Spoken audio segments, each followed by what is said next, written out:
تخضع المقاتلتان ميغ 29 وميغ 29 يو بي لعملية تحديث في مصنع صيانة الطائرات في لفيف. منذ ما يقرب من 100 عام زارت العديد من الطائرات ورش هذا المصنع، وقد أتقن المتخصصون إصلاح 60 نوعا مختلفا منها. منذ عام 1991 تقوم شركتنا بإصلاح وصيانة طائرات الجيل الأربعين من طراز ميغ 29، وهناك أقسام متخصصة ومعتمدة لتحديث هذه المقاتلة بهدف تحسين قدراتها القتالية.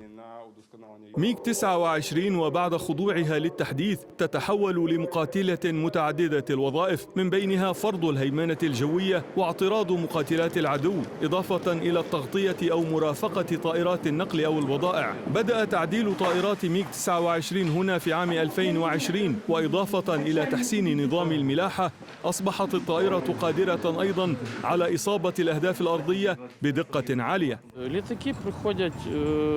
عملية الصيانة والتحديث تشمل تفكيك أجزاء الطائرة بالكامل، وبعد انتهاء أعمال الإصلاح ننقلها إلى ورشة التجميع، ومن ثم ترسل إلى محطة التحكم والاختبار، ومنها إلى مركز اختبار الطيران.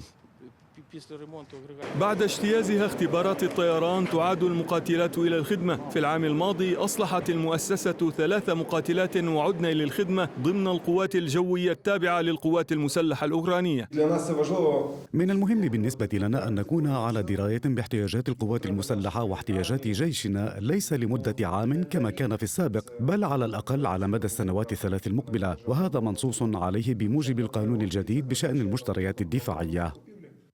يخطط هذا العام لإصلاح 3 طائرات أخرى في مصنع لفيف لصيانة وإصلاح الطائرات، المصنع الوحيد المتخصص في مجال تحديث وإصلاح ميغ 29 وميغ 29 يو بي في أوكرانيا. مقارنة بالعام الماضي تحسن معدل الإنتاج لدينا بمقدار 15%، وذلك بفضل الجدول الزمني المكون من 4 أيام عمل أسبوعيا الذي اعتمدته الشركة، حتى أن بعض الأقسام كانت تعمل يوم السبت وأحيانا الأحد. تقوم إدارة المصنع بوضع خطط طموحة لتطوير وتحديث الطائرات الأوكرانية، الأمر الذي يشكل دفعة لتطوير مجال صناعة الطائرات في أوكرانيا.